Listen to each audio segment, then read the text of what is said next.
We all have parasocial relationships. These are one-sided relationships with our favorite content creators, musicians, actors, and writers that aren't reciprocated by the other party. With Google Trends data showing that interests for the term parasocial have spiked since the 2020 COVID-19 pandemic, I wanted to take a look at the phenomenon and hopefully help you understand what it is, analyze the relationships that you have with your favorite celebrities, and talk a little bit about when those relationships turn sour, because things tend to get pretty weird. Parasocial relationships are usually thought of as in between an online creator and the viewer, but the term was originally coined all the way back in 1956 when sociologists Donald Horton and Richard Wall defined the parasocial relationship as a, quote, seeming face-to-face relationship between spectator and performer. When Horton and Wall came up with this idea of one-sided mass media relationships, they studied it with television and radio in mind. But the bones of what they're saying relate to today's application of the term. Really, our parasocial relationships have an intimacy that comes with them, usually because we feel like we relate to the content we consume. Think about your favorite media personality. Do you feel like you know them? I'm not saying on a personal level necessarily, but do you feel like you hold the same values and interests as they do? Why do you enjoy their videos, streams, movies, and shows, etc.? Who do you feel like they are, and do you interact with them beyond just being a viewer? That last question is probably the most dangerous part of a parasocial relationship that internet personalities abuse in order to build audiences' interaction. Prior to the internet, there was a clear barrier between the persona and the audience, the fourth wall. The audience was unable to interact directly with the persona. When we watched our favorite TV shows, they were highly scripted, produced, and confined productions, and the stories would come to end after 30 minutes. With the rise of the internet and internet content though, we now have more avenues to interact with the content that we love. Everything has a comment section. YouTube, Instagram, Twitter, TikTok. Now when we see content, we can give our own input and possibly get a response from the persona, which further pushes this idea that we know the person and we have a relationship with them. In reality, we still don't know these people. And some people don't understand that. What we see on screen is still a persona and not perfectly authentic. You don't have the notion that Robert Downey Jr. is Iron Man, but when we come to YouTube, there is more of an implied authenticity. A daily vlog, gameplay video, Q&A, or podcast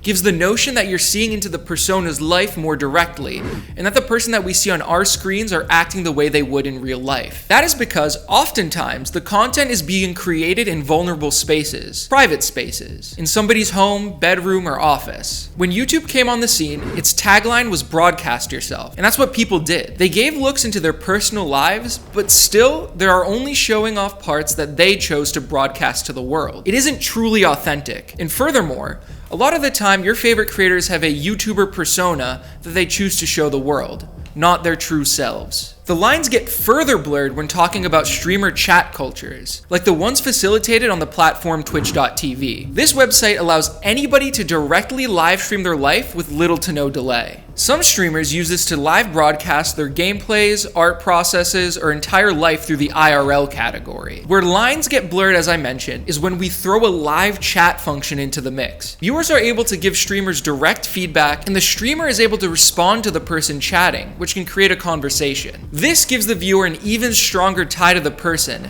making them feel as if they're friends. For the viewer, the barrier between persona and audience has essentially been broken. You feel as if you're communicating with a creator, but we need to remember what that's like for the creator. To the streamer, a chatter is simply a text box. Sure, they're responding to the viewer and having a conversation, but it's important to remember that the streamer knows far less of the viewer than the viewer knows of the streamer. They don't know what you look like, sound like, or anything further than what is displayed to them through chat messages. This is a fundamental difference between streamer and chatter, where chatters feel as if they're in a friendship and the streamer does not necessarily reciprocate. This is still a parasocial relationship. I mean, take it from streamer Ludwig in his video, I'm Not Your Friend. I don't know if you know this, but none of your content creators, your favorite ones, including me, are your friends. And I think at the end of the day, most people kind of get it. But some people, this is for you. I get this all the time on Twitch. Ludwig, you saved my life. No, I didn't save your life. I've been playing Pokemon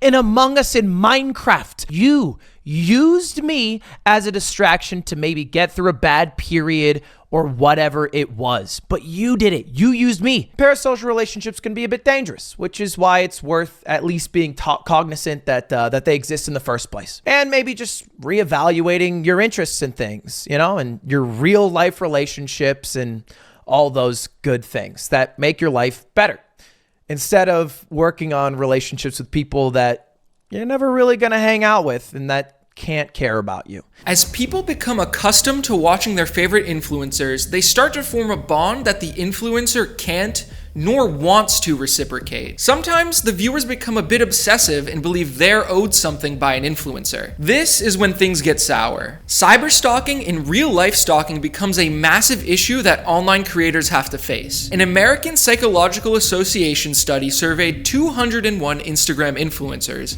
and asked them questions related to stalking. 51% experienced unwanted public communication, 28% had their accounts hacked or attempted to be hacked, 17% had gotten unwanted phone calls, 13% had stalkers find and follow family members and friends, 7% had their personal information leaked online, 5% both had people appear at their home or workplace, as well as someone threaten their self-harm or suicide. 2% had someone damage their property and ignored police, and 1% had somebody harm or attempt to harm their pet. When looking at these numbers, they seem pretty low.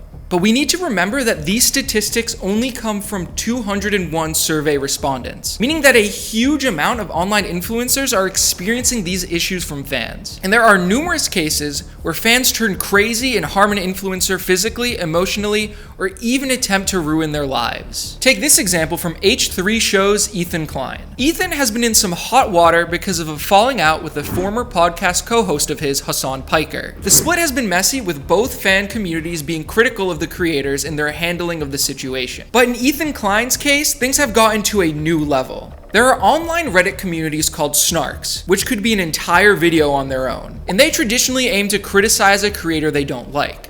But when there's a group of people all aimed at criticizing a specific person, things can get taken too far. In an episode of the H3 show, Ethan talked about how they had just adopted a new puppy, which came to them with an infection called Giardia. According to the Mayo Clinic, this is an intestinal infection that is caused by parasites, typically in dirty water, and can be passed through stool. Klein raised concern that his infant could have possibly also contracted Giardia. Olive has this, yeah. She came to us with it. So she has Giardia, so we have her on an antibiotic, but we had to wait until Monday, which is today. We just got it today.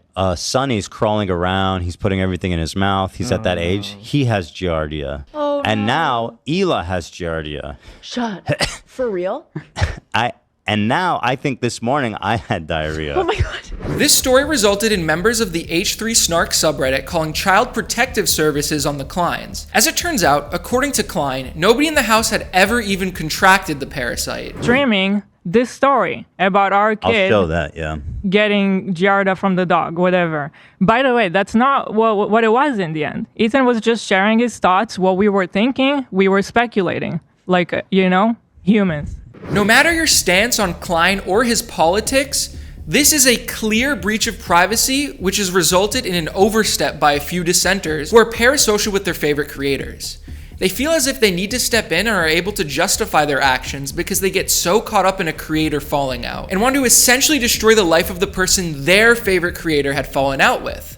This goes beyond politics. But this isn't to say that all parasocial relationships are negative. As I mentioned at the start of this video, Google Trends data surged for the term in 2020 in light of the COVID-19 pandemic. The pandemic was a time in which people were confined to their homes and had little to no contact with the outside world or others. This resulted in people becoming reliant on the internet for any sort of social interaction. People would chat with friends online or over the phone exclusively, which made them more susceptible to parasocial relationships. Quote, individuals who significantly increased the use of screens to engage with friends were then able to more easily process media personae as authentic, real individuals possessing personhood. For some, reliance on parasocial relationships during this time especially resulted in good outcomes for themselves. Through having favorite creators, they were able to find a community of others with similar interests that they could interact with through messaging services like Discord to have friendships in a time of isolation. The community and interaction through parasocial relationships was really a positive thing for many, but it's always important to remember that your relationships with online creators are one-sided. Your parasocial relationships can and likely are manipulated in such a way that brands and creators are selling something to you. Think about sponsorships in YouTube videos. Companies that you often see with ad placements in videos like Factor, NordVPN, and Manscaped all do research into creators' demographics and target their ad placements in videos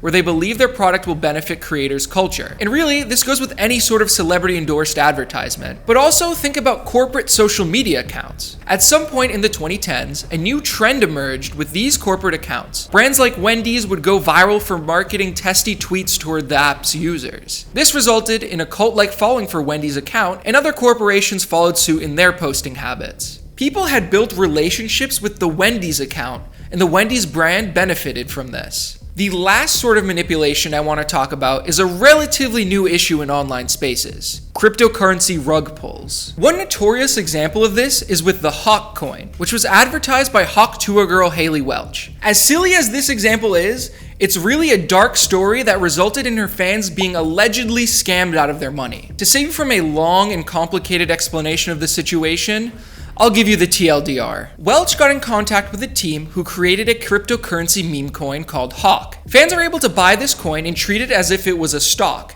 As it turns out, as the coin went live and fans invested, a significant portion of the coin was allegedly pulled out by insiders. And this resulted in the fan investors losing almost all of their investments. The reason this was able to happen is because people have a perceived idea of who they think Welch is and what she stands for. Through their parasocial relationships, they feel like they can trust her. This video isn't made to scare you or stop you from engaging with your favorite celebrities' content. The aim is to get you to think about the relationships you have with the creators you enjoy, and to start understanding how the creators benefit from your attention. And hopefully one day when your favorite creator gets into controversy, selling a product or trying to get you to invest in their crypto coin, maybe you'll take a second to think about whether you truly know this person and if it's worth further investing in them. A part of being a well-rounded media consumer is being able to be critical of the things you love and have emotional investments in. Because at the end of the day, we're all human and want to believe that our favorite people have our best interests in mind. But it's not always that way. With that, I've been BeLiterate, and I'll see you in the next one.